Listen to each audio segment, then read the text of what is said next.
జై Hind friends, ratio and proportion నుండి part 8 video discuss చేసుకుందాం. ఫ్రెండ్స్, ఈ రీల్ని మీ ఫ్రెండ్స్కి షేర్ చేయండి, ఎందుకంటే చాలా గవర్నమెంట్ ఎగ్జామ్స్లో ఇలాంటి క్వశ్చన్స్ అడగడం జరుగుతుంది. క్వశ్చన్ చూసుకోండి. The ratio of two numbers is 3:7. If 6 is added to each number, the required becomes ratio 5:9. Find the numbers. చూసుకోండి, టూ నెంబర్స్ ఇచ్చాడు, 3:7. దీన్ని ప్రతిసారి 6ని యాడ్ చేస్తున్నారు. అప్పుడు యాడ్ చేసినప్పుడు న్యూ రేషియో ఎంత అయింది? 5:9 అయింది. అలా యాడ్ చేసేటప్పుడు దీని నంబర్స్ ఎంత, నంబర్ ఎంత అని వీడి క్వశ్చన్. చూసుకోండి, మనం బేసిక్గా సాల్వ్ చేయాలంటే ఈ మెథడ్లో మనం సాల్వ్ చేయాలి. అంటే ప్రతి నెంబర్స్ని 6 యాడ్ చేసుకొని వచ్చిన రేషియోను ఈక్వల్ టు చేసుకొని 5/9 చేసుకొని క్రాస్ మల్టిప్లికేషన్ చేయాలి. చాలా ప్రాసెస్ ఉంటుంది. ఇప్పుడు నేను ట్రిక్ చెప్తాను, చూసుకోండి ఫ్రెండ్స్. ట్రిక్ ఏం లేదు, ఇది ఫస్ట్ నెంబర్, ఇది సెకండ్ నెంబర్ కదా. దీనికి ఏతో వాడు ఇచ్చారు నంబర్స్. 3కి 5కి డిఫరెన్స్ ఎంత ఉందో చూసుకోండి. ఇక్కడ 2 ఉంది. 7కి 9కి డిఫరెన్స్ ఎంత ఉంది? 2 ఉంది.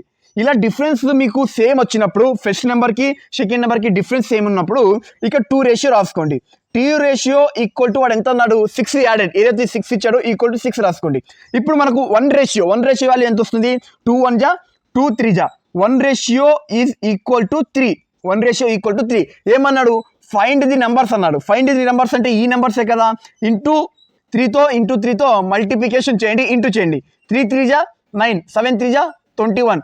ఆన్సర్ ఏ మనకు రైట్ ఆన్సర్. ఫ్రెండ్స్, వీడియో నచ్చితే లైక్ చేసుకోండి, ఫాలో చేసుకోండి. జై హింద్.